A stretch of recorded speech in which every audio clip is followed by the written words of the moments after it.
Hey, good evening, race fans, and welcome back to another Inside Edition of the Voice of Victory Lane podcast with Kip Thompson. Hope everyone had a great weekend. Hey, there was some great races around the area, and there was a real big one that we're going to talk about tonight. That was at the racetrack your mama warned you about, the Cherokee Speedway. The Mike Duval, in conjunction with the Blue Gray 100 for the Carolina Clash Super Late Model Dirt Series, was held yesterday. And, man, it was one heck of a show. And we're going to be talking to a very special guest here in just a moment. But before we begin every show, we always like to thank our show sponsor, Raging Rooster Catering out of Fayetteville, North Carolina. Tony and Bobby Jackson do a phenomenal job with their catering business. If you're looking for a caterer, you've got an event coming up, you owe it to yourself to get in touch with these guys today. Look them up on Facebook, RagingRoosterCatering.com. You'll see their website. You'll also see their email address, and you'll find their telephone number. Call them today. Raging Rooster Catering out of Fayetteville, North Carolina, proud sponsor of the Voice of Victory Lane podcast. Joining us tonight, no stranger to the show. It has been a little while since he's been on, but we're going to have our good friend tonight, Joey Chapman, with the Carolina Clash Super Late Model Dirt Series. Joey, man, glad to have you back. How you been? I've been good, man. You know, had a little issue with some cold and flu symptoms and stuff, but we're over that. Glad to be back on the show, man. Always look forward to this with you. You always have such energy and excitement with your show, and it's just always good to be with you, man. Well, man, we have got, if you want to talk about energy and excitement, you're going to get it out of me tonight, buddy. Talking about 2022 comes to its conclusion yesterday for the Carolina Clash Super Late Model Dirt Series. Like I said, it was a conjunction type deal. They tied the Mike Duval Memorial and the Blue Gray 100 together for a one-day show, 100 laps, $12,000 up for grabs. Joey, man, oh, man, what a show. It was a great show, man. From the time the hot lap started till the night was over with, everybody brought their A game, and it was just a great show. A little cool, but the weather was pretty nice. Had a big fan turnout. Car count was phenomenal. We had 27 guys show up to try to get in the show. Tony Adair and the staff at Cherokee had done a great job in getting prepared and ready. Just could not have asked for anything to go any better. Well, you know, right from the start, right, like you said, when I was watching and I saw all of the names of the drivers who were there, I mean, it was like some of the best in the country that was there. And, you know, right from the start, Smokey, Chris Madden, sets fast time, goes out and does a phenomenal job, is leading 81 laps of 100 laps. He's in the lead. And a caution comes out, a terrible wreck that took out Brett Ham, driver number 18, the Falcon boat machine out of Newberry, South Carolina.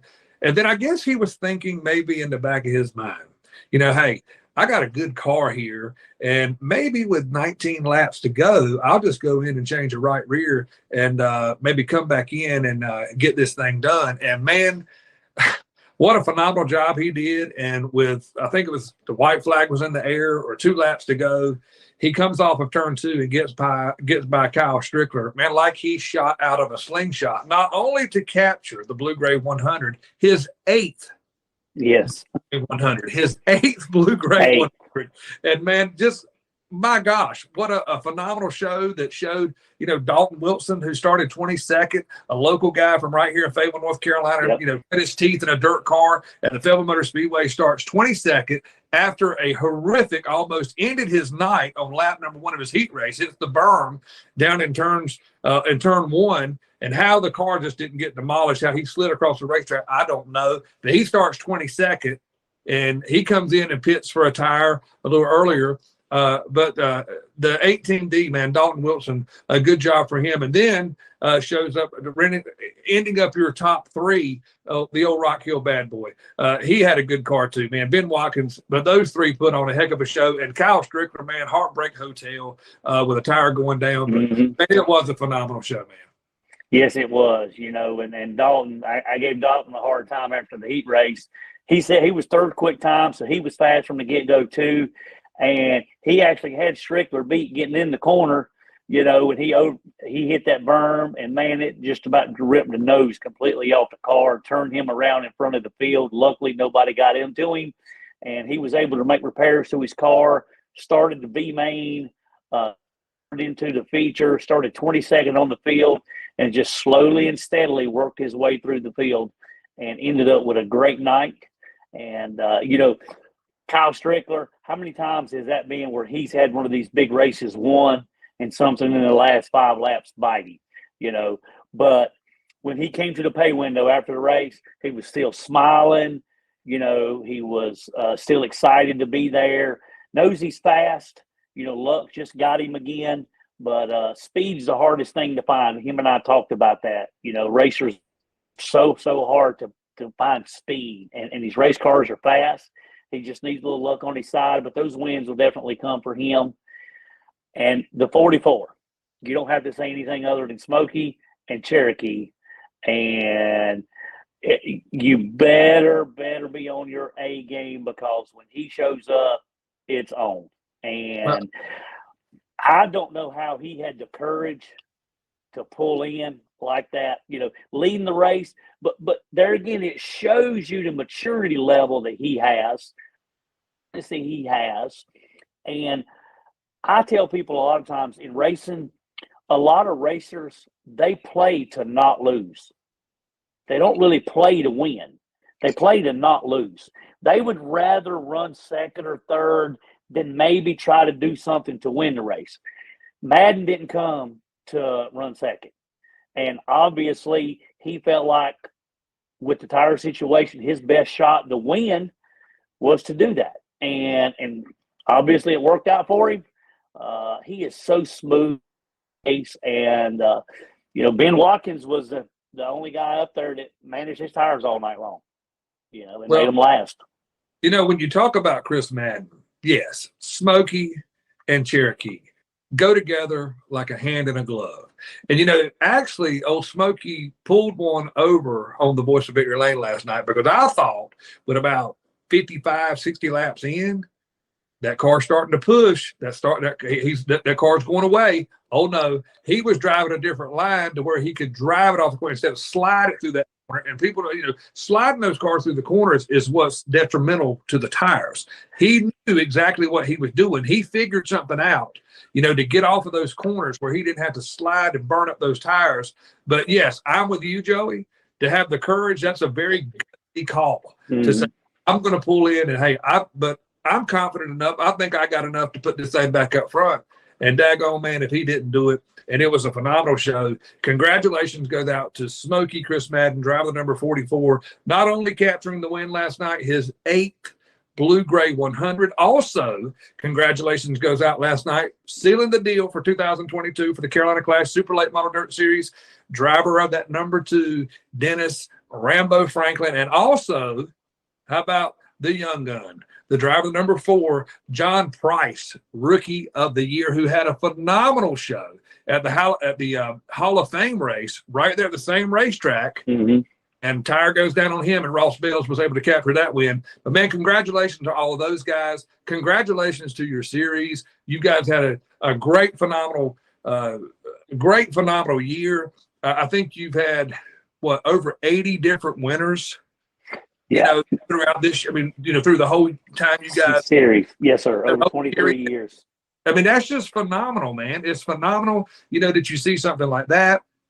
And then when we come back for 2023, that's going to be year 24 years. And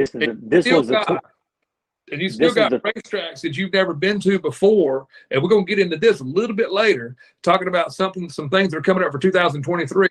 You got a racing series that's been around for 24 years and still got racetracks that have never had you at their track that are now asking you, hey, we want a date with you guys. We want you to bring your crowd to our racetrack. And that's just phenomenal. And Joey, I know with the racing that you've seen throughout the years, but let's go back to the final time you guys were at Fayetteville Motor Speedway with the Big C Memorial to see a race like that. Then go back to Cherokee again for the Hall of Fame race. And, man, to close it out like that with a season finale to end the 22 campaign with the Blue Gray 100, what a momentum builder. And as you say, an excitement builder, man, for what's coming up for 2023. Yes, sir. And I was looking back over this year, and you go through the year and you don't catch all the little details and nuances and stuff as you go through. Well, we had 15 races this year at 9 different racetracks. We had 10 different winners. We had 3 first-time Carolina Clash winners this year. When you run 15 races and there's 10 different, it tells you a little bit about the competition level also, because no one person's dominating, winning all the races, so it just speaks well of the competition too.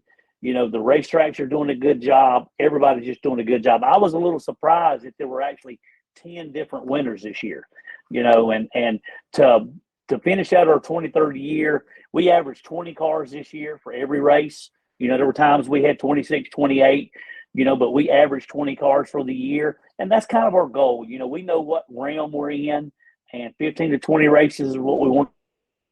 We had some rainouts and stuff this year we couldn't make up, but we got 15 races in. Really happy with that. And, and to cap it off the way it did, 2 laps ago, last lap pass, there's been all kind of stuff like that this year, and like you said, you mentioned John Price. John had a phenomenal year, running for Rookie of the Year. And he actually had to miss 1 race this year because his sister was getting married, and they knew it coming in the way around it. He ended up 5th overall in the points. Who knows where he would have finished, if he hadn't missed just that 1 race, but he had a great year. Yeah, well, it's good to see that, Yeah. that because, he honestly, heck of a competitor, great driver, but really was kind of like, man, didn't expect to see him on the front row, to be honest with you. A little bit of a shock there in the Hall of Fame race. And, man, he showed out. I mean, he was running against the best of the best. Some of your regulars and some of the others who will hit. There's a lot of people. It doesn't matter what kind of race it is or how much money you're racing for. I know that that's a big part of it. But Cherokee always, the quality of drivers is driven to that place, a place that is a staple in dirt track racing that gave dirt track racing in this part of the world a shot in the arm many, many, many years ago. Oh, yeah, that was just like the Blue Gray. 1991 was the very first Blue Gray race. That's how long that tradition has went on at Cherokee Speedway. Through motors and all the different people that have run that racetrack, they have kept those traditions going, and it's just a credit to those guys, at Cherokee Motor Speedway. I really think they're all scared to mess Cherokee Motor Speedway up, so they don't want to do anything to mess up that tradition and stuff, so they work really, really hard at doing that, and we've been so blessed with the promoters we get to work with. They're some of the hardest working people in the country, and it's just an honor to get to go to these places. Well, I will second your voice. I will applaud you and agree with you. Tony Adair and that crowd at Cherokee, man, that place was absolutely phenomenal last night. The crowd, the track, the track personnel, man, the way they responded when Brett turned over in 3 and 4, and the way the EMS, you've got those silent heroes that are always at a racetrack, man, to help keep everybody safe. And I'm telling you, man, I was really, really glad to see Brett Ham walk away from that because, I'm thinking, my gosh, here I am sitting on the lid upside down, and I got to be here so long, I would be going crazy. But, man, he got out and had a smile on his face walking down through the pits, heartbroken, but probably glad that he was okay. But Tony Adair and the whole entire staff there, the crew, hats off, 5-star, 2 thumbs up, Cherokee Speedway for a great way to end the season with you guys. Yes, sir. And when you go to a racetrack and 95 laps in, they're still racing 2 wide for the win, you can't ask for anything more than that. If you do, you need to find a profession or whatever, because that's all a promoter can do. When he gives you a surface that is like that, he's done a great job. So now it's just up to the racers to let them have at it, let the best man win, and that's what happened yesterday. And so it's so good to see these promoters, and there's so many of them that are working so hard to upgrade and maintain their facilities. So many people don't do that, but like I said, we're so blessed, the promoters we get to work with. Yeah. Hey, before we go to a break, let's talk real quick too about your points champion for 2022. Not a first rodeo for Rambo. Dennis Franklin, phenomenal guy, great driver, and he pulls off another points championship to round out 2022. Yeah, that wrapped up his fourth championship over his career. That's the fourth time he's won it. He still trails Ricky Weeks by one, but I fully expect Dennis Rambo to run with us a bunch next year. You never know what the future will hold, but I think we have a package put together for next year that will entice a lot of these guys, be a part of what we got going on. And, Rambo has scaled back a little on his racing because of personal life, just trying to do some other things. And our schedule works well for him, so I hope it continues to do so. And I had a lot of responses this weekend, kind of teased part of our schedule out this weekend. And a lot of drivers showed a lot of interest in it because of what we got in the package that we have put together. And so I'm really looking forward to big things next year. Well, Joey, you guys do a phenomenal job, and I know it's going to be great.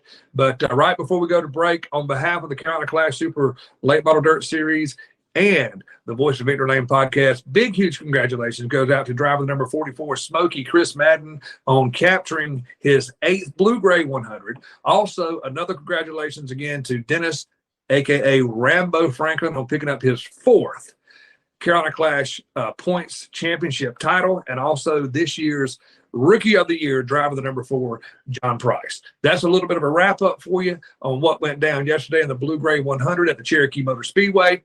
It was a phenomenal show. It's time now to take a break and hear from our sponsor, and when we come back, we're going to hear up front and personal with Joey Chapman a little bit of what's coming up for the Carolina Clash in 2023. We're going to take a break and hear from Raging Rooster Catering right here on the Voice of Victory Lane podcast.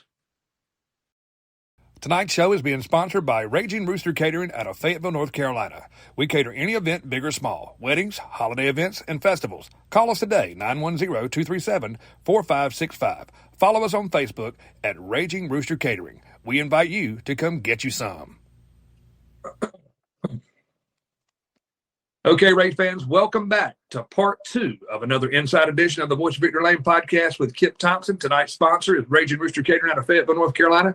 Again, special guest tonight, Carolina Clash Super Late Model Dirt Series director, my friend Joey Chapman. Joey, we've talked about what a phenomenal weekend, an awesome close. It couldn't even been, a storybook couldn't have been written any better for a finish for 2022 for you guys. It was a phenomenal season, man. I'm so glad that our podcast is a part of what you guys do to help to promote a series that I love, a great group of drivers, the owner of your series, you, Mark Huey, the whole entire staff, just phenomenal people. But hey, it's time now to take our eyes and set our sights on 2023. And I'm going to let you get into whatever it is you want to tell, how deep you want to get into it. Okay. Save us something for another show, brother. So I will. Talk about what's going on in 2023. Okay. Before I do that, I want to touch on one thing. We just like you talk about the racetracks. There's so many people that you don't know of and stuff. And we have a great staff at the Carolina Clash Racing Series. We have people who have been with us for 12, 13 years. And that's one of the things that keeps us very consistent, very steady. We don't have over. So hopefully that means we're treating them good and they also enjoy what they're doing. So that just makes everything work really, really well. The races are familiar with us, so I just want to give a shout out to all the staff of the Carolina Clash that helps us do this day in and day out, and they're so dedicated, and I could not thank them enough. Well, that is awesome. It takes a village, Joey. It takes a village to pull something off like you guys do, because there's a lot of travel in it. You got to get point A to point B, and it takes every single person doing exactly what they do, their job to a T, to pull it all off. And yeah, man, it's a great organization. And, to have people there, like I said earlier, to echo what you just said, to have, people who've been with you for 12, 13, 14 years, to be a series that's fixing to go into its 24th year, to have racetracks that have never had you, or you've never been on the schedule, calling one of it. Obviously, the Carolina Clash Super Late Model Dirt Series is doing something right. Yeah, I believe so, and that's what we're going to continue. Try not to mess up what we've got going on, and just try to just add a little to it every now and then, and that's what we're doing. You know, I've been working on our schedule for next year and have a lot of things in place. Right now, I have 17 races scheduled for next year. I want to get 20. 20 is kind of my number. I've got 17 races and at 8 different racetracks. A couple things that I just want to touch on, not just because of yesterday, but there again, continuing the tradition. Before I left Cherokee Motor Speedway, Tony Adair and I have already signed a deal to do the next Blue Gray for $12,000 to win in 2023. You know, it's a done deal. And we have 2 other races at Cherokee. We also have a 7,500 to win Hall of Fame race at Cherokee, and then a 5,000 to win earlier in the year. And down in your neck of the woods, we've had a gentleman down there step up big time. Dave Mitchell at Fayetteville Motor Speedway has been really, really good to us. And I have told people, we've had 2 races down there. I went and helped Bandits, and 95 laps in, you still don't know who's going to win because there are 3 wide racing for the lead. That's how good the racetrack is. You know, and I'm begging people, y'all need to go see this place. I don't care if you're going to support the Clash or not. Go support Dave Mitchell and that staff because they're working so hard. Dave is, we've already inked the deal for the 3rd annual Big C Memorial in September. But we have also added a 10,000 to win Memorial Day race at Fayetteville Motor Speedway in conjunction with the regular races that we have. He wanted a Memorial Day race, and he called me and he said, Joey, I'm going to do one. Do you want it? And I promise you, I didn't hesitate. Yes, sir, I do. You know, so, you know, that's just a few of the things that we have, you know, so I know there's a 12, a 10, some 7,500s. A lot of the racetracks have stepped up from the 4,000 to 5,000 to win this coming year. And it's, you know, more money to start, a little more money to win. I know everybody wants to race for 40,000, but I have to take the racetracks into consideration because they're trying to make $1 too. Well, that is awesome. And talking about some of the races that you've got already scheduled, and you know, man, I'm tickled to death when I hear you say my neck of the woods, Fayetteville Motor Speedway, my home racetrack. I love it when you guys are there. But you know, this year the Clash made its return up I-95 to County Line Raceway. Is Elm City a possibility of being on the schedule again for 23? Brenda is so good to work with. Typically, before I leave the race, we ink the deal for next year. We're going back to County Line again next year, and we're going back to a racetrack we haven't been to in a lot of years. The name has changed, ownership has changed. We're going to Halifax Speedway this coming year for the first time. I believe our date is in April 29th. We will be at Halifax for a 5,000 to win up there. They called us last year, wanted a race, and we just never could get it to work out. And he was one of the first people I reached out to this year on the schedule. And it took us about 5 minutes to work the details out and get it because we both wanted to make it happen. So we're really looking forward to that. That is awesome because I kind of heard that, but I didn't want to like throw it out there just yet. But when I was meaning, are you going up I-95? Are you going to keep going another 25, 30 more minutes up north to Halifax, man? The little red clay bull ring, a little paper clip, man, it is a racy place. And I look for sure, man, for you guys to put on one heck of a show there at, like you said, it used to be called Clary Speedway. Yeah. Now, you know, and it's a cool little place. Like I say, got to have a lot of forward drive to get around that place, but I'm sure that the Carolina Clash boys will put on a show there in Littleton, North Carolina, the Halifax County Motor Speedway. Yeah, I think it was like 06 or 07 the last time the Clash was up there. That was actually before I was working there. So as an official, I've never been up there to do a race. So I'm really looking forward to it. And the racers have just responded when I tell them about it. The racers are so happy about it. And so I was glad to be able to do that. Another one in that part of the country over there we always draw a great crowd at Fayetteville and County Line. So I expect the same thing up there. Well, that is great because that's one of the tracks that I'm kind of talking about a little bit. You know, you've been around 24 years coming up here, and this is a racetrack that you guys have never been there under the Halifax name. So that's another new racetrack, for you guys for 2023. And man, we just wish you guys all the best. And honestly, man, I just want to tell you, our podcast is so thankful to have a series like you that allows us to come in and join you guys and help promote you guys and come back and do things like this to recap the race, because I've said it before to many people, man, everybody's got Race Monitor. Everybody's got My Race Pass. And not everybody watched it on Flow last night or was at the race, but they could hear this. But, man, to know that story of how Chris Madden, comes with 2 laps to go on a last lap lead change there, gets past Strickler, they don't know the story. So it allows our podcast to be with a well-known series like you guys. And we are very, very thankful for the relationship that our podcast has with your series. Well, we feel the same way, man. We feel honored to be able to be a part of this with you. And I know you. I know what you're trying to do. You're just trying to promote a sport that you love. And it shows, and we appreciate it very, very much. Well, anything else coming up for the Carolina Clash other than maybe I think I heard some talk about you're going to honor some drivers on December the 3rd. You going to yes, awards? Yes, sir. Yeah, December the 3rd, we're going to do our annual awards banquet to celebrate all the guys that have run with us this year. Really looking forward to that, and it's always a good turnout, and so I'm really excited about that. Well, it's always a good time, man, to close a year down, away from the racetrack, but still with that racing family and honoring the people that you love and support, and the people that you need in order for this series, to stay alive. Yep. Just one other thing I'm going to mention. The Carolina Clash will be at the annual Cars show in Hickory, North Carolina in January, second week of January. We will have a booth there. So we look forward to seeing you as you come out, stop by and talk to us. Be happy to talk to you about what we got going on and just trying to spread the word a little more about what we got going on. Well, that sounds awesome. Maybe I know you and I talked about this earlier a month or so ago, talking about that date in Hickory there at the car show.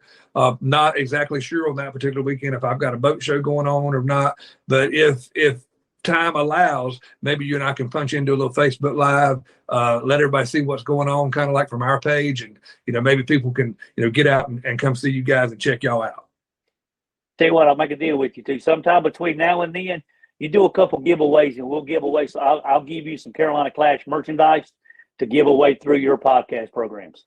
Well, that sounds like a deal, because most of the podcast people who watch our show, they have one thing in common with this guy. You know what rhymes with free? Me. That's right. That's right. All right, Joey, man, thank you so much, man. Always a pleasure to have you on the show. This has been another Inside edition of the Voice of Victory podcast as we close out 2022 with the Carolina Clash Super Late Model Dirt Series with a phenomenal show and a phenomenal recap to talk about the Blue Gray 100 at the Cherokee Speedway. Chris Madden was your winner. It was a phenomenal show. We are going to catch up with Joey again, probably sometime, maybe, I don't know, sometime in December, just to kind of see what's going on. And we might even have a little recap of their awards banquet. But I always like to keep our hands on the Carolina Clash Super Late Model Dirt Series, and I always see what's going on with them. For the Carolina Clash, Joey Chapman, I'm Kip Thompson, Voice of Victory Lane. Hey, make sure that you go to YouTube, share, like, and subscribe our page. Also go to Facebook and give us a like and a share, and share this video and get it out where everybody can see exactly what went down at Cherokee Speedway this past weekend. Tonight's show is brought to you in part by Raging Rooster Catering out of Fayetteville, North Carolina, Tony and Bobby Jackson. Those guys have an awesome catering business. Look them up on Facebook. You'll find their email address and their telephone number. Call them today. They are huge supporters of the Voice of Victory Lane podcast. All right, race fans, inside the Fayetteville Motor Speedway this weekend. It is on Saturday. We're going to start about 2 or 2:30 with the drivers' meeting. It is the Food Coma Comeback 3, the Michael Freeman Memorial Race inside the Carolina Bull Ring. Carolina Outlaw Super Streets will be in the house. They will be the headline deal there, racing for $1,717 in honor of Michael Freeman, former driver of the number 17. It's all going down this weekend in Wayne Gray Stadium, the Carolina Bull Ring, the Fayetteville Motor Speedway. Come by, say hello. Hey, and always be on the lookout. I could be coming to a racetrack near you. You could be who we're talking about next. Hey, everybody, thanks for watching. Have a great week. Happy Thanksgiving from all of us here at the Carolina Clash and the Voice of Victory Lane podcast. Good night, everybody.